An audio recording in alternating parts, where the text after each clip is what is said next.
ನಮಸ್ಕಾರ ವೀಕ್ಷಕರೇ. ಕನ್ನಡ ಸಾಹಿತ್ಯ ಈ ಸಂದರ್ಭದಲ್ಲಿ ಹಲವಾರು ಬದಲಾವಣೆಗಳನ್ನು ಮತ್ತು ಹೊಸ ಹೊಸ ಬೆಳೆಗಳನ್ನು ಕಾಣ್ತಾ ಇದೆ. ಹಾಗೆ ಬರಿತಾ ಇರುವಂತಹ ಒಂದು ಪ್ರಮುಖವಾದ ಒಂದು ಹೊಸ ಪೀಳಿಗೆ ನಮ್ಮ ನಡುವೆ ಇವತ್ತು ಎದ್ದು ಕಾಣ್ತಾ ಇದೆ. ಅಂಥ ನಡುವೆ ಡಾಕ್ಟರ್ ವಿಕ್ರಮ್ ವಿಸಾಜಿ ಒಂದು ಪ್ರಮುಖವಾದ ಹೆಸರು. ಡಾಕ್ಟರ್ ವಿಕ್ರಮ್ ವಿಸಾಜಿ ಅವರಿಗೆ ಕಲ್ಕತ್ತಾದ ಭಾರತೀಯ ಪರಿಷತ್ ಅವರು ನೀಡಿದಂತಹ ಭಾರತೀಯ ಭಾಷಾ ಪ್ರಶಸ್ತಿ ತಲುಪಿದೆ. ಹಾಗೂ ಕನ್ನಡ ಸಾಹಿತ್ಯ ಪರಿಷತ್ತು ನೀಡಿದಂತಹ ಶ್ರೀ ವಿಜಯ ಪ್ರಶಸ್ತಿ ಸಂದಿದೆ. ಈ ಸಂದರ್ಭದಲ್ಲಿ ಅವರನ್ನು ಈ ಸ್ಟುಡಿಯೋಕ್ಕೆ ಕರೆಸಿ ಅವರೊಂದಿಗೆ ಒಂದಿಷ್ಟು ಸಾಹಿತ್ಯದ ಬಗ್ಗೆ, ಅವರ ಸಾಧನೆಗಳ ಬಗ್ಗೆ ಒಂದಿಷ್ಟು ಮಾತಾಡುವ. ನಮಸ್ಕಾರ ವಿಕ್ರಮ್. ನಮಸ್ಕಾರ. ಮೊದಲಿಗೆ ನಿಮಗೆ ಪ್ರಶಸ್ತಿ ಬಂದಿದ್ದಕ್ಕಾಗಿ ಅಭಿನಂದನೆಗಳು. ಈ ಪ್ರಶಸ್ತಿ ಪಡೆದಂಥ ಸಂದರ್ಭದಲ್ಲಿ ನಿಮ್ಮ ಬಗ್ಗೆ, ನಿಮ್ಮ ಬಾಲ್ಯದ ಬಗ್ಗೆ, ನಿಮ್ಮ ಬದುಕಿನ ಬಗ್ಗೆ, ನಿಮ್ಮ ಬೀದರ್ನ ಆ ಪರಿಸರದ ಬಗ್ಗೆ 4 ಮಾತು ಹೇಳ್ಬೋದಾ? ಆನಂದ್, ನಾನು ಭಾಳ ಸಣ್ಣ ವಯಸ್ಸಿನಲ್ಲೇ ಪದ್ಯ ಬರಲಿಕ್ಕೆ ಶುರು ಮಾಡಿದೆ ಅಂತ ಅನ್ನಿಸ್ತದೆ. ನಾನು ಆರಂಭದಲ್ಲಿ ಮಕ್ಕಳ ಪದ್ಯಗಳನ್ನು ಬರಿತಾ ಇದ್ದೆ. ಆಮೇಲೆ ಸಹಜವಾಗಿ ತಾರುಣ್ಯಕ್ಕೆ ಬಂದಾಗ ಆ ಪ್ರೇಮ ಕಾಮದ ಬಗೆಗೆ ಕವಿತೆಗಳನ್ನು ಬರೆದೆ, ಸಮಾಜದ ಬಗ್ಗೆ ಕವಿತೆಗಳನ್ನು ಬರಲಿಕ್ಕೆ ಶುರು ಮಾಡಿದೆ. ಬಹುಶಃ ಈ ಕಾವ್ಯದ ಒಂದು ಸೆನ್ಸ್ ಅಂತಿರೋ ಅಥವಾ ಕಾವ್ಯದ ಒಂದು ವಾತಾವರಣ ನನಗೆ ನನ್ನ ಮನೆಯಲ್ಲಿ ಸಿಗಿತು. ನಮ್ಮ ತಂದೆಯವರು ಕನ್ನಡ ಅಧ್ಯಾಪಕರಾಗಿದ್ದರು. ಹೀಗಾಗಿ ಮನೆಯಲ್ಲಿ ಅನೇಕ ಪುಸ್ತಕಗಳಿದ್ದವು. ಪ್ರಬುದ್ಧ ಕರ್ನಾಟಕ ಬರ್ತಾಯಿತ್ತು, ಸಾಕ್ಷಿ ಬರ್ತಾಯಿತ್ತು, ಸಂಕ್ರಮಣ ಬರ್ತಾಯಿತ್ತು, ರುಜುವಾತು ಬರ್ತಾಯಿತ್ತು, ಕವಿಮಾರ್ಗ ಬರ್ತಾಯಿತ್ತು. ಹೀಗಾಗಿ ಕನ್ನಡದ ಒಂದು ಅತ್ಯುತ್ತಮ ಸಾಹಿತ್ಯದ ಒಂದು ಒಡನಾಟ ನನಗೆ ಬಹುಶಃ ಬಾಲ್ಯದಲ್ಲೇ ಅದು ಏನೋ ಒಂದು ಅಸ್ಪಷ್ಟವಾಗಿ ನನಗೆ ಸಿಗ್ತಾಯಿತ್ತು. ಆಮೇಲೆ ಅದ್ರ ಜೊತೆಗೆ ನಮ್ಮ ತಂದೆಯವ್ರ ಜೊತೆ ಅನೇಕ ಕವಿಗೋಷ್ಠಿಗಳಿಗೆ, ಅನೇಕ ಸಾಹಿತ್ಯಗೋಷ್ಠಿಗಳಿಗೆ ನಾನು ಹೋಗ್ತಾ ಇದ್ದೆ. ಆಮೇಲೆ ನಮ್ಮ ಊರಿನ ವಾತಾವರಣ ಕೂಡ ಸ್ವಲ್ಪ ಅದು ಒಂಥರ ಮಲ್ಟಿಕಲ್ಚರಲ್ ಆದಂಥ ವಾತಾವರಣ. ಅಲ್ಲಿ ಮರಾಠಿ ಸಾಹಿತ್ಯ ಇತ್ತು, ಉರ್ದು ಸಾಹಿತ್ಯ ಇತ್ತು, ಹಿಂದಿ ಸಾಹಿತ್ಯ ಇತ್ತು, ಆಮೇಲೆ ಕನ್ನಡ ಸಾಹಿತ್ಯ ಅಂತೂ ಸರಿಯೇ ಸರಿ, ಸ್ವಲ್ಪ ಮಟ್ಟಿಗೆ ತೆಲುಗು ಸಾಹಿತ್ಯ ಇತ್ತು. ಹೀಗಾಗಿ ಆ ಎಲ್ಲ ಒಂದು ಸಾಹಿತ್ಯದ ಕೀಳುವಿಕೆ, ಒಂದು ಆಲಿಸುವಿಕೆ, ಅದು ನಿಧಾನವಾಗಿ ನನ್ನೊಳಗೆ ಒಂದು ಸಣ್ಣ ಕಾವ್ಯ ಪ್ರಜ್ಞೆ ಹುಟ್ಟಾಗ್ತಾ ಇತ್ತು ಅಂಥೇಳಿ ನಾನು ಅಂದ್ಕೊಂಡಿದ್ದೀನಿ. ಆಮೇಲೆ ಅನೇಕ ಕಾರ್ಯಕ್ರಮಗಳು, ಕನ್ನಡ ಕಾರ್ಯಕ್ರಮಗಳು ನಡೀತಾ ಇದ್ದವು, ಬಹುಭಾಷಾ ಕವಿಗೋಷ್ಠಿಗಳು ನಡೀತಾ ಇದ್ದವು. ಹೀಗಾಗಿ ನಮ್ಮ ಮನೆಯ ವಾತಾವರಣ ಮತ್ತು ಊರಿನ ಒಂದು ಬಹಳ ಬಹು ಸಾಂಸ್ಕೃತಿಕವಾದಂಥ ಒಂದು ವಾತಾವರಣ, ಆಮೇಲೆ ಬಾಲ್ಯದಲ್ಲಿನೇ ಸಿಕ್ಕಂಥ ಒಂದು ಅತ್ಯುತ್ತಮ ಸಾಹಿತ್ಯದ ಒಡನಾಟ, ಇದೆಲ್ಲ ಸೇರಿ ಬಹುಶಃ ಕಾವ್ಯದ ಕಡೆ ನನ್ನನ್ನು ಕರ್ಕೊಂಡು ಬಂತು ಅಂಥೇಳಿ ಅನ್ನಿಸ್ತದೆ. ಈ ಸಂದರ್ಭದಲ್ಲಿ ತುಂಬ ಚಿಕ್ಕ ವಯಸ್ಸಿಗೆ ಕವಿತೆಯನ್ನು ಬರಲಿಕ್ಕೆ ಪ್ರಾರಂಭ ಮಾಡಿ ಮತ್ತು ಚಿಕ್ಕ ವಯಸ್ಸಿಗೆ ಒಂದು ಶಿಶು ಗೀತೆಗಳ ಒಂದು ಸಂಕಲನ ಕೂಡ ತಂದು ಪ್ರಾಯಶಃ 1990ರಲ್ಲಿ ಅಂತ ಅನಿಸುತ್ತೆ ಮೈಸೂರಿನ ಸಾಹಿತ್ಯ ಸಮ್ಮೇಳನಕ್ಕೆ ಕವಿಗೋಷ್ಠಿಗೆ ಆಯ್ಕೆಯಾಗಿದ್ದೆ ಅನಿಸುತ್ತೆ. ಆ ಸಂದರ್ಭದ ನಂತರ ಕ್ರೈಸ್ಟ್ ಕಾಲೇಜಿನ ಬಹುಮಾನ ಇರ್ಬೋದು, JSS ಕಾಲೇಜಿನ ಬಹುಮಾನ ಇರ್ಬೋದು ಮತ್ತು ಸಂಕ್ರಮಣ ಸಾಹಿತ್ಯ ಸ್ಪರ್ಧೆಗಳ ಬಹುಮಾನ, ಈ ಮೂಲಕ ಮತ್ತಷ್ಟು ಹೆಚ್ಚು ಗುರುತರವಾದ ಜವಾಬ್ದಾರಿಯನ್ನು ಮತ್ತು ರೆಕಗ್ನಿಷನನ್ನು ಪಡ್ಕೊಂಡಿದ್ದೀರಿಯಲ್ಲ, ಈ ಬಗ್ಗೆ ನಿಮ್ಮ ಅನುಭವ ಏನು ಅನಿಸುತ್ತೆ? ನಾನು ಭಾಲ್ಕಿಯಲ್ಲಿ ಬರಿತಾ ಇರುವಾಗ ಅಲ್ಲಿ ಕೆಲವು ಲೇಖಕರಿದ್ದರು ನನ್ನ ಜಿಲ್ಲೆಯಲ್ಲಿ. ದೇಶಾಂಶ್ ಹುಡುಗಿಯವರು ಇರಬಹುದು, HC ಖಡ್ಕೆಯವರು ಇರಬಹುದು, ವೀರೇಂದ್ರ ಸಿಂಪಿಯವರು ಇರಬಹುದು, ಇನ್ನೂ ಅನೇಕ ಜನ. ಅವರು ಒಂದು ಸಣ್ಣ ಪ್ಲ್ಯಾಟ್ಫಾರ್ಮ್ ನನಗೆ ಸಿದ್ಧ ಮಾಡಿದರು. ಆಮೇಲೆ ಯಾವಾಗ ಕ್ರೈಸ್ಟ್ ಕಾಲೇಜಿನ ಒಡನಾಟ ಬಂತೋ ಆವಾಗ ನನ್ನ ಕಾವ್ಯದ ತಿಳುವಳಿಕೆ ಇನ್ನಷ್ಟು ವಿಸ್ತಾರ ಆಗ್ತಾ ಹೋಯಿತು ಅಂಥೇಳಿ ಅಂದ್ಕೊಂಡಿನಿ ನಾನು. ಅದು ವಿಶೇಷವಾಗಿ ಪ್ರೊಫೆಸರ್ ಚಿ ಶ್ರೀನಿವಾಸರಾಜು ಅವರು ನಮ್ಮನ್ನು ಅನೇಕ ಕನ್ನಡದ ಮುಖ್ಯ ಕವಿಗಳ ಜೊತೆ ಸಂವಾದ ಮಾಡಲಿಕ್ಕೆ ಹಚ್ತಾಯಿದ್ರು ಮತ್ತು ಅನೇಕ ಒಳ್ಳೆಯ ಕೃತಿಗಳನ್ನು ಅವರು ನಮಗೆ ಒದಗಿಸ್ತಾಯಿದ್ರು. ಹಾಗೆಯೇ ಡಾಕ್ಟರ್ ನಟರಾಜ್ ಹುಳಿಯಾರ್ ಅವರು ಪರಿಚಯ ಆಯಿತು, ಆಮೇಲೆ HS ರಾಘವೇಂದ್ರ ಅವರು ಪರಿಚಯ ಆಯಿತು, ಆಮೇಲೆ KV ನಾರಾಯಣ ಅವ್ರ ಪರಿಚಯ. ಹೀಗೆ ಕನ್ನಡದ ಅತ್ಯುತ್ತಮ ಮನಸ್ಸುಗಳೇನಿದ್ದಾರೆ ಅವರೆಲ್ಲ ನನಗೆ ಸ್ವಲ್ಪ ಸಿಕ್ಕಿ ಒಂಥರ ಚರ್ಚೆಯಲ್ಲಿ, ಸಂವಾದದಲ್ಲಿ ನನಗೆ ಅನುಕೂಲ ಆಯಿತು. ಅನ್ನೋ ಎಲ್ಲಕ್ಕಿಂತ ವಿಶೇಷವಾಗಿ ನಾನು ಹೇಳಬೇಕಾಗಿದ್ದೇನು ಅಂತಂದರೆ ಲಂಕೇಶ್ ಪತ್ರಿಕೆ. ಆವಾಗ ನಮ್ಮ ಊರಿಗೆ ಒಂದು 5 ಪ್ರತಿ ಬರ್ತಾಯಿದ್ವು. ಆ ಲಂಕೇಶ್ ರೈಟರ್ಸನ್ನು ಗ್ರಹಿಸ್ತಾ ಇದ್ದ ಕ್ರಮ, ಟೀಕೆ ಟಿಪ್ಪಣಿಯಲ್ಲಿ ನಮ್ಮ ಸಮಾಜವನ್ನು ನೋಡ್ತಾ ಇದ್ದ ಕ್ರಮ, ಆಮೇಲೆ ಪ್ರತಿಯೊಂದು ಸಾಹಿತ್ಯದ ಘಟ್ಟದ ಕುರಿತು ಮಾಡ್ತಾ ಇದ್ದಂಥ ಕಾಮೆಂಟು, ಕನ್ನಡದ ಹೊಸ ಕೃತಿ ಬಂದಾಗ ಅದ್ರ ಬಗ್ಗೆ ಹೇಳ್ತಾ ಇದ್ದಂಥ ರೀತಿ, ಅವೆಲ್ಲ ಕೂಡ ಸ್ವಲ್ಪ ಸಾಹಿತ್ಯವನ್ನು ಅರಿಯುವ ಕ್ರಮ, ಸಾಹಿತ್ಯವನ್ನು ನೋಡುವ ಕ್ರಮ, ಸಮಾಜವನ್ನು ಗ್ರಹಿಸುವ ಕ್ರಮ, ಇದ್ರ ಬಗೆಗೆ ಒಂದು ಬೇರೆ ಬೇರೆ ತರಹದ ತಿಳುವಳಿಕೆ ನನಗೆ ಕೊಡ್ತು ಅಂಥೇಳಿ ಅಂದ್ಕೊಂಡೇನೆ. ಆಮೇಲೆ ಕನ್ನಡದ ಅನೇಕ ಮುಖ್ಯ ಲೇಖಕರು ನನಗೆ ಕಾವ್ಯವನ್ನು ಅರ್ಥ ಮಾಡಿಕೊಳ್ಳುವಲ್ಲಿ ಅನೇಕ ಬಗೆಯಲ್ಲಿ ನೆರವಾಗಿದ್ದಾರೆ. ಪ್ರಾಯಶಃ ಇದೆಲ್ಲರ ಕಾರಣ ಅಂತ ಅನಿಸುತ್ತೆ. ಹೊಸ ಸಹಸ್ರಮಾನದ ಹೊಸ್ತಿಲಲ್ಲಿ ಅಂದರೆ 2000 ಇಸ್ವಿ ಒಳಗೆ ನಿಮ್ಮ ತಮಾಷಾ ಅನ್ನುವಂಥ ಕಾವ್ಯ ಸಂಕಲನ ತುಂಬ ಫ್ರೆಶ್ ಆದಂಥ ಇಮೇಜ್ಗಳನ್ನು ಇಟ್ಕೊಂಡಿರುವ ಮತ್ತು ಉನ್ಮತ್ತತೆ ಅನ್ನುವಂತಹ ಯಾವುದೇ ಮಾದಕತೆಯನ್ನು ಇಟ್ಕೊಳ್ದೇನೆ ಯೌವನದ ಉತ್ಸಾಹವನ್ನು, ಸಾಮಾಜಿಕ ಜೀವನದ ಎಲ್ಲ ಗ್ರಹಿಕೆಗಳನ್ನು ಮತ್ತು ತಲ್ಲಣಗಳನ್ನು, ಒಂದು ಸಂಭ್ರಮವನ್ನು ತಂದುಕೊಟ್ಟಂಥ ಕಾವ್ಯ ಅದು ತಮಾಷೆ. ಆ ನಂತರ ಬಂದಂಥ ನಿಮ್ಮ ಇನ್ನೊಂದು ಕವನ ಸಂಕಲನ ಗೂಡು ಕಟ್ಟುವ ಚಿತ್ರದಲ್ಲೂ ಕೂಡ ಅದು ಇನ್ನೊಂದಿಷ್ಟು ಹೆಚ್ಚು ಮಾಗಿ ಪ್ರಮುಖವಾಗಿ ಕಾಣ್ತಾ ಇದೆ. ಈ ಬಗ್ಗೆ ನಿಮಗೇನು ಅನಿಸುತ್ತೆ? ಈ ತಮಾಷಾ ಕವನ ಸಂಕಲನದ ಬಹುತೇಕ ಕವಿತೆಗಳನ್ನು ನಾನು ಬರೆದಿದ್ದು ಈ PUC BA ಓದೋ ಹೊತ್ತಿನೊಳಗೆ, ಅಂದರೆ ಒಂದು ತಾರುಣ್ಯದ ಸ್ಥಿತಿಯಲ್ಲಿ ನಾನು ಬರೆದೆ. ಹೀಗಾಗಿ ಆವಾಗ ತಾನೇ ಈ ಕಾಮ ಅಂತಂದ್ರೇನು, ಪ್ರೇಮ ಅಂತಂದ್ರೇನು, ಜೀವನ ಅಂತಂದ್ರೇನು, ಆಮೇಲೆ ನನ್ನ ಕಣ್ಣೆದುರಿನ ಅನೇಕ ಘಟನೆಗಳನ್ನು ಅರ್ಥ ಮಾಡಿಕೊಳ್ಳುವಂಥ ಒಂದು ಹಸಿ ಬಿಸಿ ಮನಸ್ಥಿತಿಯಲ್ಲಿ ನಾನು ಇದ್ದೆ ಅಂಥೇಳಿ ಅನ್ನಿಸ್ತದೆ. ಆಮೇಲೆ ನನಗೆ ಯಾವಾಗಲೂ ಇದು ಹಿಸ್ಟ್ರಿ ಒಂದು ಬಹಳ ಕಾಡುವಂಥ ಒಂದು ಸಂಗತಿ. ಅಲ್ಲಿ ಬಾಜಿರಾಯನ ಸೊಕ್ಕು ಮತ್ತು ಅವನ ಪ್ರೇಮದ ಎದುರು ಅವನ ಶರಣಾಗತಿ, ಆಮೇಲೆ ಮಹಮ್ಮದ್ ಗವಾನನ ಸಾಧನೆಗಳು, ಆ ಕನಸುಗಳು, ಹೀಗಾಗಿ ಅನೇಕ ಸಂಗತಿಗಳು, ಅದು ಹಿಸ್ಟ್ರಿ ಇರಬಹುದು, ನನ್ನ ಕಣ್ಣೆದುರಿನ ವಾಸ್ತವ ಆಗಿರಬಹುದು, ಅಥವಾ ತಾರುಣ್ಯ ಸಹಜವಾದಂಥ ಗೊಂದಲಗಳಿರಬಹುದು, ಅವೆಲ್ಲವನ್ನು ಕೂಡ ಬಹುಶಃ ನಾನು ಅರ್ಥ ಮಾಡಿಕೊಳ್ಳಿಕ್ಕೆ ಕಾವ್ಯದ ಮೂಲಕನೇ ಪ್ರಯತ್ನ ಮಾಡಿದೆ ಏನೋ ಅಂಥೇಳಿ ಅನ್ನಿಸ್ತದೆ. ಯಾಕಂದರೆ ಒಂದು ರೀತಿ ಏಕಾಂತ ನನಗೆ ಭಾಳ ಇಷ್ಟ ಆಗಿತ್ತು ಆವಾಗ. ಈ ಏಕಾಂತದ ಸಂಗತಿ ಅಂತಂದರೆ ಕಾವ್ಯ ಅನ್ನೋ ಥರ ಒಂದು ಬಂತು. ಯಾಕಂದರೆ ಆವಾಗ ಅನ್ನ ಆತ್ಮತೋ ಶಾ ಬಾಲರಾವ್ ಅವ್ರದ್ದು, ಆಮೇಲೆ ಇನ್ನೂ ಬೇರೆ ಬೇರೆ ಲಂಕೇಶವರು ಬುದಿಲೇರನ ಪಾಪದ ಹೂಗಳು ಸಿಕ್ಕಿತ್ತು. ಹೀಗಾಗಿ ಅವೆಲ್ಲ ಸಾಹಿತ್ಯದ ಒಂದು ನಿಗೂಢತೆ ಏನಿರ್ತದೆ ಅಥವಾ ಸಾಹಿತ್ಯದ ಒಂದು ಅಪ್ರತಿಮ ಚೆಲುವು ಏನಿರ್ತದೆ ಅದು ನಿಧಾನವಾಗಿ ನನಗೆ ಕಾಣಿಸ್ತಾ ಇತ್ತು. ಹೀಗಾಗಿ ನನ್ನ ಭಾವನೆಗಳು ಆ ಕಡೆ ಎಲ್ಲ ತಿರುಗಿದು ಅಂಥೇಳಿ ಅನ್ನಿಸ್ತದೆ. ಕವಿ ತನ್ನ ಮಾತುಗಳನ್ನು ಕವಿತೆಯಲ್ಲೇ ಹೇಳಿರ್ತಾನೆ ಅಂತ ಒಂದು ಮಾತಿದೆ. ಹಾಗಾಗಿ ನಿಮ್ಮ ಕವಿತೆಯ ಒಂದು ತುಣುಕನ್ನು ಓದ್ಬೋದಾ ಈಗ? ಹಾಂ, ನಾನು 2006ರಲ್ಲಿ ಒಂದು ಕವನ ಸಂಕಲನ ಬಂತದು, ಗೂಡು ಕಟ್ಟುವ ಚಿತ್ರ ಅಂಥೇಳಿ. ಮುಂಚೆ ತಮಾಷಾ ಅಂಥೇಳಿ ಬರೆದಿದ್ದೆ. ಆ ತಮಾಷಾ ಕವಿತೆ ಹೀಗೆ ಒಂದು ನಾನು ನೋಡಿದಂಥ ಒಂದು ಮರಾಠಿ ರಂಗಭೂಮಿಯ ಒಂದು ನಾಟ್ಯ ಅದು, ಅದನ್ನು ನೋಡಿ ಬರೆದೆ. ಹೇಗೆ ನಮ್ಮಲ್ಲಿ ನೀಲಾಂಜನಿಯ ನೃತ್ಯ ಪ್ರಸಂಗ ಇತ್ತು, ಆಮೇಲೆ BR ಲಕ್ಷ್ಮಣರಾವ್ ಅವರ ಈ ಗೋಪಿ ಮತ್ತು ಗಾಂಡಾಲಿಯನ್ನಿತ್ತು, ಆಮೇಲೆ ಸದಾಶಿವ ಇವರು ನಾಟ್ಯ ಪೇಜಾವರ ಸದಾಶಿವರ ನಾಟ್ಯೋತ್ಸವ. ಹಾಗೆ ಆ ತಮಾಷಾ ನೋಡಿದಾಗ ಅದ್ರ ಬಗೆಗೆ ಒಂದು ಕವಿತೆ ಬರಿಬೇಕಂತ ಬರೆದೆ. ಆಮೇಲೆ ಗೂಡು ಕಟ್ಟುವ ಚಿತ್ರ ಅಂಥೇಳಿ ಒಂದು ಸಂಕಲನ ಬಂತು, ಅದರೊಳಗಿರುವಂಥ ಒಂದು ಕವಿತೆ ಇದು. ಗೂಡು ಕಟ್ಟುವ ಚಿತ್ರ ಅಂಥೇಳಿ. ದುಷ್ಟರ ಜೊತೆ ಮಾತಾಡಬಾರದೆಂದು ನಿರ್ಧರಿಸಿರುವೆ, ಹಾಗೆ ನಿರ್ಧರಿಸಿದ ಕ್ಷಣದಿಂದ ನನ್ನ ಜೊತೆ ಮಾತಾಡಿಕೊಳ್ಳಲು ಕೂಡ ಭಯವಾಗುತ್ತಿದೆ. ಈ ಜಗತ್ತಿನ ಅಪ್ರತಿಮ ಮೋಸಗಾರ್ತಿ ಅವಳೇ ಇರಬಹುದೇನೋ ಎಂದುಕೊಂಡರೆ ಅಂದು ಗಾಳಿಯಲ್ಲಿ ತೊನೆದಾಡುತ್ತಿದ್ದ ಅವಳ ಮುಂಗುರುಳಿನ ನೆನಪು ಎದೆಯಲ್ಲಿ ಕಾಲೂರಿ ನಿಂತಿದೆ. ದೇವರುಗಳನ್ನೆಲ್ಲ ಒಡೆದು ಚಿಂದಿ ಮಾಡಿ ಚರಂಡಿಗೆಸೆಯಬೇಕೆಂದಿರುವೆ. ಬೆಳಿಗ್ಗೆಯಿಂದ ಅಕ್ಕಿ, ಹಿಟ್ಟು, ಅರಿಶಿಣ, ಕುಂಕುಮ, ತೆಂಗು, ವೀಳ್ಯದೆಲೆ, ಹಣ್ಣು, ಹೂ ಹಿಡಿದು ನಿಂತವರು ಆರ್ತವಾಗಿ ನುಡಿಯುತ್ತಿದ್ದಾರೆ, ನಮಗಿರುವ ನಂಬಿಕೆಯ ಕೊನೆಯ ಗುರುತನ್ನು ಅಳಿಸಬೇಡ ಎಂದು. ಧರ್ಮಗುರುವಿನ ಪ್ರವಚನ, ರಾಜಕಾರಣಿಯ ಭಾಷಣ, ಕವಿಯ ಕಾವ್ಯ, ಇವುಗಳ ನಡುವಿನ ವ್ಯತ್ಯಾಸವನ್ನಳಿಸಿದವರು ಯಾರೋ ಏನೋ. ಪ್ರಭುತ್ವದ ನಖಗಳು ಎಷ್ಟು ತೀಕ್ಷ್ಣವಾಗಿವೆ, ಅದೆಷ್ಟು ಸೊಗಸಾಗಿ ಇರಿಯುತ್ತಾರೆ ಚೂರೂ ಗಾಯವಾಗದಂತೆ. ನೀರನ್ನು ಕಲಕುತ್ತಲೇ ಇದ್ದಾರೆ ತಿಳಿಗೊಳಿಸುತ್ತೇವೆಂದು. ಇವರನ್ನು ಎದುರಿಸುವುದು ಹೇಗೆಂದು ಒದ್ದಾಡುತ್ತಿದ್ದರೆ ಹರಕು ಅಂಗಿಯ ಪೊಗದಸ್ತು ಗಡ್ಡದ ಬಾಬಾ ಹೇಳುತ್ತಿದ್ದಾನೆ, ನಮ್ಮಂಥ ಫಕೀರರ ಗೆಳೆತನ ಮಾಡಿರಿ, ನಿಮಗೆ ಬಾದಶಾಹನನ್ನು ಸೋಲಿಸುವುದು ಹೇಗೆಂದು ಕಲಿಸುತ್ತೇವೆ ಅಂತ. ಆಗ ನೆನಪಾಗುತ್ತಿದೆ, ಯಾರೋ ಹೊಗೆ ಹಾಕಿ ಜೇನುಗೂಡಿನಿಂದ ರಸ ಕದ್ದಿತ್ತು.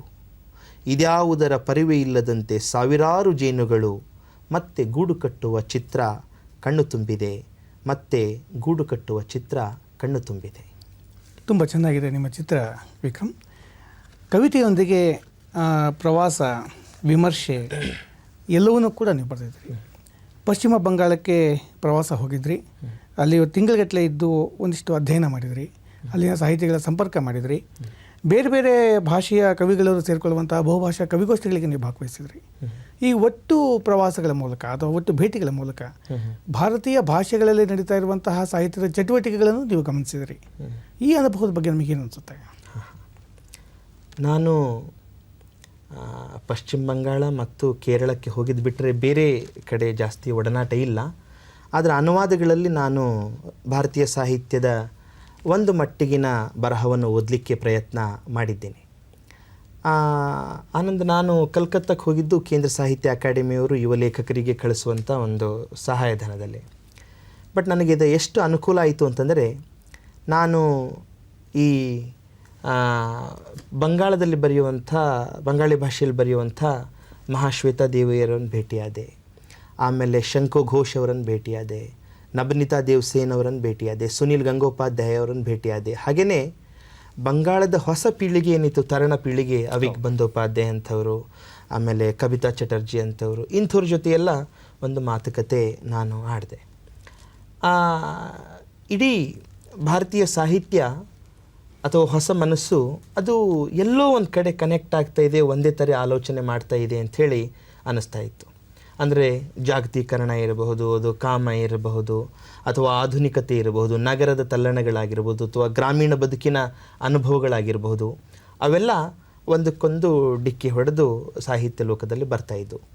ಆದರೆ ಒಂದು ವಿಶೇಷ ಏನು ಅಂತಂದರೆ, ಪ್ರತಿ ಭಾಷೆಯ ಯುವ ಲೇಖಕರು ತಮ್ಮದೇ ನೆಲದ ಮೆಟಾಫರ್ಗಳನ್ನು ಆಯ್ಕೆ ಮಾಡಿಕೊಳ್ತಾ ಇದ್ದರು ಮತ್ತು ತಮ್ಮದೇ ಪ್ರದೇಶದ ಕೆಲವು ಅಪರೂಪದ ಸಂಗತಿಗಳನ್ನು ಅವರು ಬಳಸ್ಕೊಂಡು ಕಾವ್ಯವನ್ನು ರಚನೆ ಮಾಡ್ತಾರೆ. ಹೀಗಾಗಿ ಅದಕ್ಕೆ ಅದರದ್ದೇ ಆದಂಥ ಒಂದು ವಿಶಿಷ್ಟ ಒಂದು ಸಾಂಸ್ಕೃತಿಕ ಗುಣ ಅಂತಿರೋ ಅಥವಾ ಒಂದು ಪ್ರಾದೇಶಿಕ ಗುಣ ಅಂತಿರೋ ಅದು ಬರ್ತಾಯಿತ್ತು.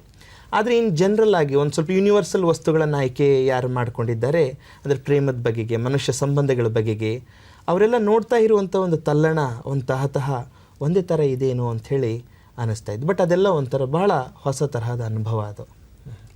ವಿಮರ್ಶೆ ಕೂಡ ನಿಮ್ಮ ಒಂದು ಮುಖ, ಬೆಳಕಿನ ಮುಖ ಅನ್ನುವಂಥ ಒಂದು ಸಂಕಲನ ನಿಮ್ಮದು ಬಂದಿದೆ. ನಮ್ಮ ಸಂದರ್ಭದ ಅಂದರೆ ಹೊಸ ತಲೆಮಾರಿನ ಈ ಸಂದರ್ಭದ, ಯಾಕೆಂದರೆ ಬೇರೆ ಬೇರೆ ಭಾಷೆಯಲ್ಲಿರುವ ಹೊಸ ತಲೆಮಾರಿನ ಸನ್ನಿವೇಶಗಳನ್ನು ನಾವು ಚರ್ಚೆ ಮಾಡುವಾಗ ಕನ್ನಡದಲ್ಲಿ ವಿಮರ್ಶೆಯನ್ನು ತುಂಬ ಗಂಭೀರವಾಗಿ ಪರಿಗಣಿಸಿ ಸಾಹಿತ್ಯದ ಒಂದು ಗಂಭೀರವಾದ ಅಧ್ಯಯನದ ಮಾದರಿ ಒಳಗೆ ಬರಿತಾ ಇರುವ ಕೆಲವು ವಿಮರ್ಶಕರಲ್ಲಿ ನೀವು ಒಬ್ಬರು. ಕುರ್ತಕೋಟಿ ಅಂಥವ್ರು ಇರ್ಬೋದು, ಅಥವಾ ಕುಮಾರವ್ಯಾಸ ಇರ್ಬೋದು, ಧರ್ಮಾಮೃತ ಇರ್ಬೋದು, ಹೀಗೆ ಹಲವು ಕೃತಿಗಳನ್ನು ಮತ್ತು ಕೃತಿಕಾರರನ್ನು ಮತ್ತು ವಿಮರ್ಶಕರನ್ನು ಮರುಪ್ರವೇಶವನ್ನು ಮಾಡುವಂಥ ವಿಧಾನ ನಿಮ್ಮಲ್ಲಿದೆ. ಈ ಹಿನ್ನೆಲೆ ಒಳಗೆ ಹೊಸ ತಲೆಮಾರಿನ ವಿಮರ್ಶೆ ಅನ್ನುವಂಥದ್ದು ನಮ್ಮ ಅವಶ್ಯಕತೆ ಹೇಗಿದೆ ಮತ್ತು ಹೇಗಿರಬೇಕು ಅಂತ ಅನಿಸ್ತಾ ಇದೆ, ಅಥವಾ ನೀವೇನು ಮಾಡ್ಬೋದು ಇದರಲ್ಲಿ ಇನ್ನೂ ಹೆಚ್ಚು?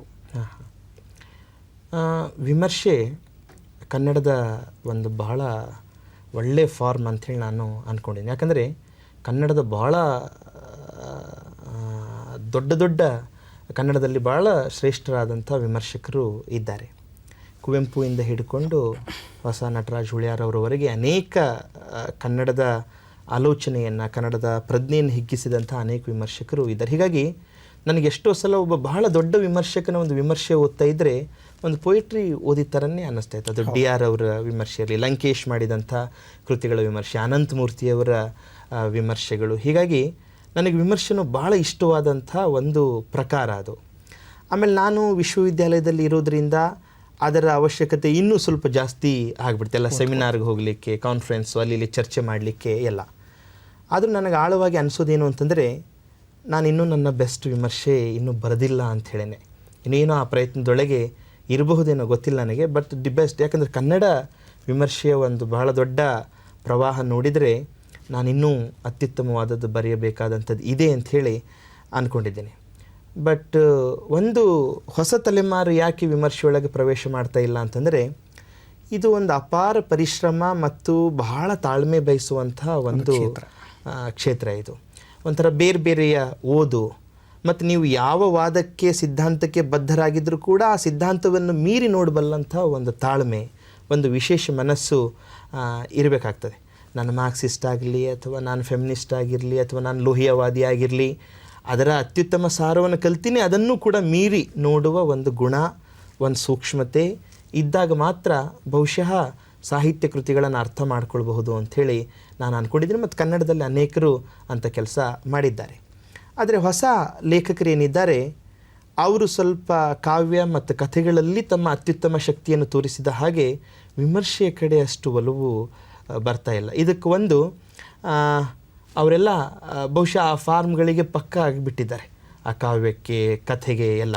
ಆಮೇಲೆ ವಿಮರ್ಶೆಯ ಒಂದು ಓದು ಇದೆಯಲ್ಲ, ಒಂದು ಬೇರೆ ಬೇರೆ ತರಹದ ಓದು, ಅದು ಮಾಡುವ ಒಂದು ಮನಸ್ಥಿತಿ ನಾವು ಹೊಸ ಜನ್ರೇಷನ್ ಕಳ್ಕೊಂಡಿದ್ದೇವೇನೋ ಅಂಥೇಳಿ ಅನ್ನಿಸ್ತದೆ. ಹೀಗಾಗಿ ಬಹುಶಃ ವಿಮರ್ಶೆ ಇನ್ನೂ ಕೆಲವು ವರ್ಷಗಳವರೆಗೆ ಹೊಸ ತಲೆಮಾರಿನಿಂದದು ಸ್ವಲ್ಪ ದೂರನೇ ಇರ್ತದೇನೋ ಅಂಥೇಳಿ ನನಗೆ ಅನ್ನಿಸ್ತಾ ಇದೆ. ನಿಜ. ವಿಮರ್ಶೆ ಮತ್ತು ಸಂಶೋಧನೆಗೆ ಭಾಳ ಹೆಚ್ಚು ವ್ಯಾಪ್ತಿಯ ಓದು ಬೇಕಾಗ್ತದೆ, ಆಳವಾದ ಅಧ್ಯಯನ ಬೇಕಾಗ್ತದೆ ಮತ್ತು ವಿಶೇಷವಾದ ಒಂದು ತಾಳ್ಮೆ, ಒಂದು ಸಮಯ ಬೇಕಾಗ್ತದೆ. ಹಾಗೆಯೇ ಹಿಂದಿನ ತಲೆಮಾರಿನ ಸಾಹಿತ್ಯವನ್ನು ನಾವು ಇವತ್ತು ಕೂತ್ಕೊಂಡು ಓದ್ತಾ ಇದ್ದೇವೆ, ವಿಮರ್ಶೆ ಮಾಡ್ತಾ ಇದ್ದೇವೆ, ಅಥವಾ ಅವುಗಳನ್ನು ಆಕರವಾಗಿ ಇಟ್ಕೊಂಡು ಸಂಶೋಧನೆ ಮಾಡ್ತಾ ಇದ್ದೇವೆ. ಉದಾಹರಣೆಗೆ ಜ್ಞಾನಪೀಠ ಪ್ರಶಸ್ತಿ ಪಡೆದಂಥ ಚಂದ್ರಶೇಖರ ಕಂಬಾರ್ ಅವರ ಕಾವ್ಯವನ್ನು ನಿನ್ನ PhDಗೋಸ್ಕರ PhD ಅಧ್ಯಯನದ ವಸ್ತುವೇ ಅದು. ಈ ಸಂದರ್ಭದಲ್ಲಿ ಈ ವಿಮರ್ಶೆ ಮತ್ತು ಸಂಶೋಧನೆಗೆ ಇರುವಂಥ ಗಹನತೆ ಮತ್ತು ವ್ಯಾಪ್ತಿ ಒಳಗೆ ನಮ್ಮ ಸಂಶೋಧನಾ ವಿಧಾನಗಳನ್ನು ಇನ್ನು ಏನು ಮಾಡ್ಕೋಬೋದಾಗಿದೆ? ಒಂದು ಕನ್ನಡಕ್ಕಿರುವಂಥ ಒಂದು ವಿದ್ವತ್ ಪರಂಪರೆ ಇದೆಯಲ್ಲ, ಅಥವಾ ಪಾಂಡಿತ್ಯ ಪರಂಪರೆ ಅಂತಿರೋ ಅಥವಾ ವಿಮರ್ಶಾ ಪರಂಪರೆ ಅಂತಿರೋ, ಅದು ಉಳಿಬೇಕು ಅಂಥೇಳಿ ಅನ್ನಿಸ್ತದೆ ಮತ್ತು ಅದು ಬೆಳಿಬೇಕು. ಯಾಕಂದರೆ ಒಂದು ಭಾಷೆ ಬರೀ ಕಥೆ, ಕಾವ್ಯ, ಕಾದಂಬರಿ ಪ್ರಕಾರಗಳಲ್ಲಿ ವಿಸ್ತಾರವಾಗೋದ್ರ ಜೊತೆಗೆ ಅದು ಸ್ವಲ್ಪ ಇಂಥ ವಿದ್ವತ್ತಿನ ಪ್ರಕಾರಗಳಲ್ಲೂ ಕೂಡ ಅದು ವಿಸ್ತಾರ ಆಗಬೇಕು. ಅದು ಆ ಭಾಷೆಯ ಸ್ಟ್ರೆಂತನ್ನು, ಪೊಟೆನ್ಷಿಯಲಿಟಿಯನ್ನು ಸ್ವಲ್ಪ ಹೆಚ್ಚಿಗೆ ಮಾಡ್ತದೆ. ಇಲ್ಲದೇ ಇದ್ರೆ ಏನೋ ಒಂಥರ, ಈಗ ನೋಡ್ರಿ, ಶಂಭಾ ಬರವಣಿಗೆ, ಚಿದಾನಂದ ಮೂರ್ತಿಯವರ ಬರವಣಿಗೆ, ಹಂಪನ ಅವರ ಬರವಣಿಗೆ, MM ಕಲಬುರ್ಗಿಯವರ ಬರವಣಿಗೆ, ಇನ್ನು TS ವೆಂಕಣ್ಣಯ್ಯ, DLN ಅವರು ಬೆಳೆಸಿದಂಥ ಒಂದು ವಿದ್ವತ್ ಪರಂಪರೆ ಇದೆಯಲ್ಲ, ಅದೂ ಕನ್ನಡದ ಶಕ್ತಿಯನ್ನು ಆಳದಲ್ಲಿ ಬಹಳ ಕೊಟ್ಟಿದೆ. ಅದು ಕನ್ನಡಕ್ಕೆ ಆಳದಲ್ಲಿ ಬಹಳ ದೊಡ್ಡ ಶಕ್ತಿಯನ್ನು ಕೊಟ್ಟಿದೆ. ಹೀಗಾಗಿ ನನಗೆ ಸಂಶೋಧನೆಯೂ ಬಹಳ ಇಷ್ಟ.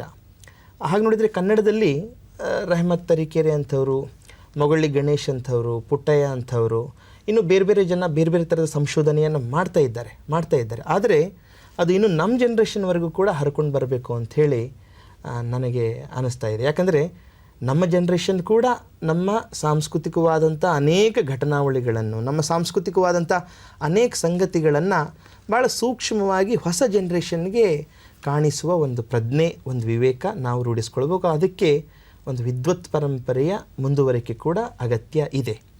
ಹಾಗೆ ನೋಡಿದರೆ ಜಗತ್ತಿನ ಎಲ್ಲ ಕಡೆ ಈ ವಿಮರ್ಶಾ ಸಿದ್ಧಾಂತಗಳನ್ನು ಮತ್ತು ಸಂಶೋಧನೆಯ ಬೇರೆ ಬೇರೆ ಆಯಾಮಗಳನ್ನು ವಿಸ್ತಾರ ಮಾಡುವಂಥ ಕೆಲಸ ನಡೀತಾ ಇದೆ. ಅನೇಕ ಕಡೆ ನಿಯೋ ಮಾರ್ಕ್ಸಿಸ್ಟ್ ಬರ್ತಾ ಇದ್ದಾರೆ, ಆಮೇಲೆ ಈ ವಸಾಹತೋತ್ತರ ಚಿಂತಕರು ಬರ್ತಾ ಇದ್ದಾರೆ. ಆದರೆ ಕೆಲವು ಚಿಂತನಾ ಮಾದರಿಗಳು ಕನ್ನಡಕ್ಕೆ ಬರ್ತಾ ಇದ್ದಾವೆ, ಇಲ್ಲ ಅಂತಿಲ್ಲ. ಆದರೆ ಅದನ್ನು ಕನ್ನಡದಲ್ಲಿ ಇನ್ನೂ ಸಮರ್ಥವಾಗಿ ನನ್ನ ಜನ್ರೇಷನ್ ಕಾಣಿಸ್ಬೇಕು. ಹೇಗೆ ಈಗ ಕಾವ್ಯ ಮತ್ತು ಕಥೆಯಲ್ಲಿ ಅವರು ತಮ್ಮ ದಿ ಬೆಸ್ಟ್ ಅನ್ನುವಂಥದ್ದನ್ನು ಕಾಣಿಸ್ತಾ ಇದ್ದಾರೋ, ಹಾಗೆಯೇ ಸಂಶೋಧನೆ ಮತ್ತು ವಿಮರ್ಶೆಯಲ್ಲೂ ಕೂಡ ಅಂಥ DR KVN ಅಂಥ ಪ್ರತಿಭೆಗಳನ್ನು ಮೀರಿಸುವಂಥ ಒಂದು ಇದನ್ನು ನನ್ನ ಜನ್ರೇಷನ್ ಕಾಣಿಸಿದರೆ ಅದು ಕನ್ನಡದ ಒಂದು ಅರ್ಥದಲ್ಲಿ ಪುಣ್ಯ ಅಂಥೇಳಿ ನಾನು ಅನ್ನಿಸ್ತಾ ಇದೆ. ಹೊಸ ತಲೆಮಾರಿನ ಏನು ಕವಿಗಳು, ಕಥೆಗಾರರು ಅಥವಾ ನಮ್ಮ ತಲೆಮಾರಿನ ಬಹುತೇಕ ಬರಹಗಾರರಿದ್ದಾರೆ. ಅವರೆಲ್ಲರ ಬರಹಗಳ ಬಗ್ಗೆ, ಅವರೆಲ್ಲರ ಭಾವನೆಗಳ ಬಗ್ಗೆ ಹೆಚ್ಚು ಆಸಕ್ತಿ ಇರುವ ನಿಮಗೆ ನಾವು ನಮ್ಮಲ್ಲಿ ಇರುವಂಥ ಒಂದು ವೇದಿಕೆಯನ್ನು ಕೂಡ ಸೃಷ್ಟಿ ಮಾಡಿಕೊಂಡು ಪ್ರತಿ ಜುಲೈ 2ನೇ ಶನಿವಾರ, ಭಾನುವಾರ ಒಂದು ಕಡೆ ಸೇರಿಕೊಳ್ಳುವ, ಕನ್ನಡದ ಎಲ್ಲ ಬಹುಮುಖ್ಯ ಯುವ ಲೇಖಕರೆಲ್ಲ ಒಂದು ಕಡೆ ಸೇರಿಕೊಳ್ಳುವಂಥ ಪ್ರಯತ್ನ ಮಾಡ್ತೇವೆ. ಆ ನಂತರದಲ್ಲಿ ಈಗ ಇತ್ತೀಚೆಗೆ ಬರೀತಾ ಇರುವಂತಹ ಈ ಲೇಖಕರಲ್ಲಿ ಭಾಳ ಮುಖ್ಯವಾದ ಸಂಗತಿಗಳು ಏನಂತ ಅನಿಸುತ್ತೆ ನಿಮಗೆ? ಹೊಸ ಜನ್ರೇಷನ್ನ ಬರಹಗಾರರೇನಿದ್ದಾರೆ ಅವರು ಬಹಳ ಸೂಕ್ಷ್ಮಜ್ಞರಾಗಿದ್ದಾರೆ ಮತ್ತು ಒಂಥರ ಬಹಳ ಎನರ್ಜಿ ಇರುವಂಥ ಲೇಖಕರು. ಮುಖ್ಯವಾಗಿ ಅದು ಆರೀಫ್ ರಾಜಾ ಇರಬಹುದು, ಆಮೇಲೆ ವೀರಣ್ಣ ಮಡಿವಾಳರ್ ಇರಬಹುದು, VM ಮಂಜುನಾಥ್ ಇರಬಹುದು, ಜನ ತೇಜಶ್ರೀ ಇರಬಹುದು, ಪೀರ್ ಭಾಷಾ ಇರ್ಬೋದು, ಚಂದ್ರು ತುರ್ವ್ಯಾಳ್ ಇರ್ಬೋದು, ನೀನು ಅನೇಕ ಜನ ಅವರು ಭಾಳ ಎನರ್ಜಿ ಮತ್ತು ಸೂಕ್ಷ್ಮತೆ ಇರುವಂಥ ಬರಹಗಾರರು. ಅವರು ಯಾವುದೇ ಒಂದು ಸಿದ್ಧಾಂತ, ಪಂಥ ಅಂಥೇಳಿ ಬದ್ಧರಾಗಿ ಬರೀದೇ ಇದ್ದರೂ ಕೂಡ ಒಂದು ನಮ್ಮ ಸಮಾಜವನ್ನು ಮತ್ತು ತನ್ನ ಅನುಭವಗಳನ್ನು ಬಹಳ ಆಳದಲ್ಲಿ, ಬಹಳ ಪ್ರಾಮಾಣಿಕವಾಗಿ ನೋಡುವಂಥ ಒಂದು ಮನಸ್ಥಿತಿ ಅವರಿಗೆ ಇದೆ. ಆ ತೇಜಶ್ರೀ ಅವರು ಇತ್ತೀಚಿನ ಕಾವ್ಯ ಆಗಿರ್ಬೋದು, ವೀರಣ್ಣ ಬರೆದಂಥ ಅವನ ಅನುಭವಗಳ ಕಾವ್ಯ, ಅರೀಫ್ ಹುಡುಕ್ತಾ ಇರುವಂಥ ಒಂದು ಪ್ರೇಮ ಅಥವಾ ಕಾಮದ ಹುಡುಕಾಟ ಆಗಿರಬಹುದು, ಅಲ್ಲೆಷ್ಟು ಇಂಟೆನ್ಸ್ದಿಂದ ಮತ್ತು ತನ್ನ ಅನುಭವಕ್ಕೆ ಬಹಳ ಪ್ರಾಮಾಣಿಕವಾಗಿ ಅವರು ಬರಿತಾ ಇದ್ದಾರೆ ಮತ್ತು ಹೊಸ ಹೊಸ ಭಾಷೆಯ ಮೂಲಕ ತಮ್ಮ ಅನುಭವಗಳನ್ನು ಶೋಧಿಸ್ತಾ ಇದ್ದಾರೆ ಅನ್ನುವಂಥದ್ದು ನಾವು ನೋಡ್ಬೋದು. ಆದರೆ ನನಗೆ ಒಂದು ಸಣ್ಣ ಒಂದು ಮಿತಿ ಅಂತಿರೋ ಅಥವಾ ಇನ್ನೂ ಅದು ಬೆಳಿಬಹುದೇನೋ ಏನು ಅನ್ನಿಸ್ತಾ ಇದೆ ಅಂತಂದರೆ, ಇವರು ವೈಯಕ್ತಿಕವಾಗಿ ತಮ್ಮ ಅನುಭವಗಳಿಗೆ ಹೇಗೆ ಒಂದು ಮೆಟಾಫರ್ಗಳನ್ನು ಕಂಡುಕೊಳ್ಳಿಕ್ಕೆ ಸಾಧ್ಯ ಆಗಿದೆಯೋ ಹಾಗೆ ಒಂದು ಸಾಂಸ್ಕೃತಿಕವಾದಂಥ ಮೆಟಾಫರ್ಗಳಂತ ಏನಿರ್ತಾವೆ, ಅಂದರೆ ಕಂಬಾರರು ಹುಡುಕಿದ್ದು, ಬೇಂದ್ರೆಯವರು ಹುಡುಕಿದ್ದು, ಕುವೆಂಪು ಅವರು ಹುಡುಕಿದ್ದು, ಒಂದು ಕಲ್ಚರಲ್ ಮೆಟಾಫರ್ಸ್ ಅಂತ ಏನು ಇರ್ತವೆ, ಅವು ಇನ್ನೂ ನಮ್ಮ ಜನ್ರೇಷನ್ ತನ್ನ ಕಾವ್ಯದ ಮೂಲಕ ಕಟ್ಟಬೇಕೇನೋ ಅಂಥೇಳಿ ಅಂದ್ಕೊಂಡಿನಿ. ಯಾಕೆ ಅಂತಂದರೆ ಒಂದೊಂದು ಸಲ ಬಹಳ ಏಕತಾನತೆಗೆ, ಒಂದೊಂದು ಸಲ ಬಹಳ ಅದೇ ಪುನರಾವರ್ತನೆಗೆ ಮತ್ತು ಏನೂ ಹೇಳದ ಹಾಗೆ ಅಲ್ಲೇ ವಿಷಯದಲ್ಲಿ ನಿಂತ್ಕೊಂಡಂಗೆ ಕೂಡ ನನಗೆ ತೋರ್ತಾ ಇದೆ. ಬಟ್ ನಮ್ಮ ಜನ್ರೇಷನು ಸೂಕ್ಷ್ಮವಾಗಿರೋದ್ರಿಂದ ಬಹುಶಃ ಇಂಥದ್ದೆಲ್ಲ ಮೀರ್ತದೇನೋ, ಅದು ಮೀರಿ ಇನ್ನೂ ಹೊಸ ಹೊಸ ಸಂಗತಿಗಳನ್ನು ಹುಡುಕ್ತಾ ಇರ್ಬೋದು. ಆದರೆ ಅನೇಕ ಜಾತಿಯ ಅನೇಕ ಅನುಭವಗಳು ಕನ್ನಡದಲ್ಲಿ ಒಟ್ಟಿಗೆ ಬರ್ತಾ ಇರೋದು ಮತ್ತು ಹೊಸ ಭಾಷೆಯಲ್ಲಿ ಬರ್ತಾ ಇರೋದು ಒಂದು ಬಹಳ ಗುಣಾತ್ಮಕವಾದಂಥ ಸಂಗತಿ ಅದು. ಈ ಧನಾತ್ಮಕ ಸಂಗತಿಯೊಂದಿಗೇನೆ ಇತ್ತೀಚೆಗೆ ಕಾವ್ಯ ಅನ್ನುವಂಥದ್ದು ಅಳಿವಿನ ಅಂಚಿಗೆ ಬಂದಿದೆ ಅಥವಾ ಸ್ಥಗಿತಗೊಂಡಿದೆ, ಕನ್ನಡ ಸಾಹಿತ್ಯದಲ್ಲಿ ನಮ್ಮ ಹರಿವು ಇಲ್ಲ ಅನ್ನುವಂಥ ಒಂದು ಆರೋಪ ಕೂಡ ಇವತ್ತು ಕೇಳಿಬರ್ತಾ ಇದೆ. ಭಾಳ ಮುಖ್ಯವಾಗಿ ನಮಗೆ ಪರಂಪರೆ, ಭಾಳ ಬೃಹತ್ತರ ಪರಂಪರೆ ನಮ್ಮ ಬೆನ್ನಿಗಿದೆ. ನಾವು ವರ್ತಮಾನದ ಅದರ ವಾರಸುದಾರರು ಕೂಡ. ಹಾಗಿದ್ದಾಗ ಆ ಪರಂಪರೆಯೊಂದಿಗೆ ನಮಗೆ ಅನುಸಂಧಾನ ಇರಬೇಕೆ, ಕೊಡುಕೊಳ್ಳುವಿಕೆ ಇರಬೇಕೆ, ಹೇಗಿರಬೇಕು? ಆ ಪರಂಪರೆಯೊಂದಿಗೆ ಒಂದು ಅನುಸಂಧಾನ ಇದ್ದರೆ ಒಳ್ಳೆಯದದು.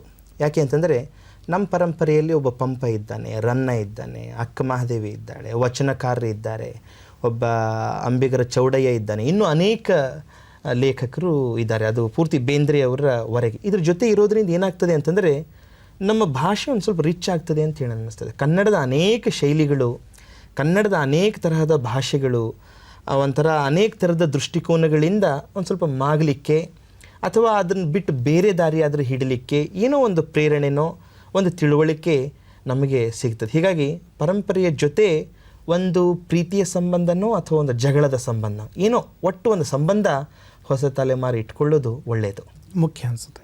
ಅದ್ರ ಜೊತೆಗೇ ಭಾಳ ಮುಖ್ಯವಾಗಿ ಭಾರತೀಯ ಭಾಷೆಯಲ್ಲಿ ನಡೀತಾ ಇರುವಂಥ ಒಟ್ಟಾರೆ ಸಾಹಿತ್ಯ, ಈ ಪರಂಪರೆಯೊಂದಿಗೆ ಅನುಸಂಧಾನ ಮಾಡಿಕೊಳ್ಳುವಂಥ ಈ ಸವಾಲು ನಮ್ಮ ದೇಶಕ್ಕೆ, ನಮ್ಮ ಭಾಷೆಗೆ ಮತ್ತು ಇಡೀ ಜಗತ್ತಿಗೆ ಸಂಬಂಧಪಟ್ಟಂಥ ವಿಚಾರ ಕೂಡ. ಈ ಹಿನ್ನೆಲೆ ಒಳಗೆ ಈಗ ನಮ್ಮ ಕನ್ನಡದ ಬಹಳಷ್ಟು ಜನ ಲೇಖಕರು ಬೇರೆ ಬೇರೆ ಭಾಷೆಗಳಿಗೆ ತಲುಪಿದ್ದಾರೆ, ಅನುವಾದಗೊಂಡಿದ್ದಾರೆ. ಉದಾಹರಣೆಗೆ ನಿಮ್ಮ ಕವಿತೆಯು ಕೂಡ ನೌ ಪಂಕುಡಿ ಅನ್ನುವಂಥ ಹೆಸರಿನಲ್ಲಿ ಹಿಂದಿಯಲ್ಲಿ ಅನುವಾದ ಆಗಿದೆ. ಅದ್ರ ಜೊತೆಗೇನೆ ಬೇರೆ ಬೇರೆ ಭಾಷೆಯ ಕವಿತೆಗಳನ್ನು ಅನುವಾದಗೊಳಿಸುವಂಥ ಪ್ರಕ್ರಿಯೆ ಕೂಡ ನಡೀತಾ ಇದೆ. ಉದಾಹರಣೆಗೆ ನೀವೇ ಗ್ರೀಕ್ ಯುವ ಕಾವ್ಯವನ್ನು ಕನ್ನಡಕ್ಕೆ ಅನುವಾದ ಮಾಡಿದ ಉದಾಹರಣೆ ಕೂಡ ಇದೆ. ಈ ಸಂದರ್ಭದಲ್ಲಿ ಜಾಗತಿಕ ಮಟ್ಟದಲ್ಲೂ ಕೂಡ ಈ ಪರಂಪರೆಯೊಂದಿಗಿನ ಅನುಸಂಧಾನ ಯಾವ ನೆಲೆಯಲ್ಲಿ ಆಗ್ತಾ ಇದೆ ಮತ್ತು ನಮ್ಮ ವರ್ತಮಾನದ ಯುವ ಲೇಖಕರ ಅವಶ್ಯಕತೆ ಅದು ಹೌದೇ ಮತ್ತು ಹೇಗಿರಬೇಕು ಅಂತ?